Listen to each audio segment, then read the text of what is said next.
પણ આજુબાજુના જે તાલુકાનો વિકાસ થયો છે એની દ્રષ્ટિએ વડગામનો વિકાસ નહિવત છે. કાકા કેમ છો? મજામાં? હા શું મજામાં. નામ? જોગેન્દ્રપુરી ગૌસ્વામી. અહીંયા આજે આવી રહ્યા છે, હા સંઘવી સાહેબ, કેટલી ખુશી છે? બહુ ખુશી છે. એમના પ્રત્યે બહુ આદરમાન છે. એટલે મોટું પુસ્તકાલય બનાવી દીધું. આ સરસ પુસ્તકાલય બનાવ્યું છે, સુવિધાઓવાળું પુસ્તકાલય બનાવ્યું છે અને વિદ્યાર્થીઓ માટે તો ઉત્તમ સગવડ કરી છે. તો હવે આ વિસ્તારના દીકરા દીકરીઓ આગળ જશે. આ વિસ્તારના દીકરા દીકરીઓ 101% આગળ જશે. શું નામ કાકા તમારું? કૈલાસભાઈ ભોજક, વડગામ.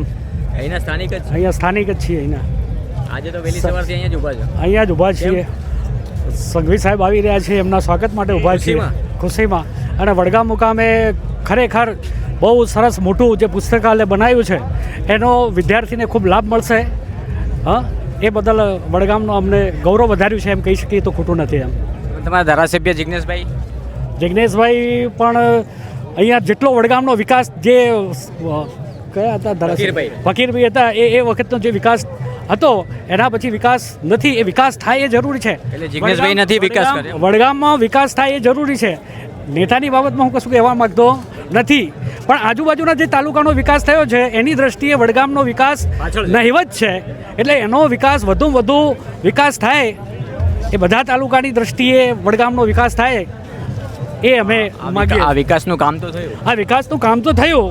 આવું વડગામમાં પુસ્તકાલય થયું છે એના કારણે બાળકોને એને ખૂબ લાભ મળશે, એ વાત સાચી છે.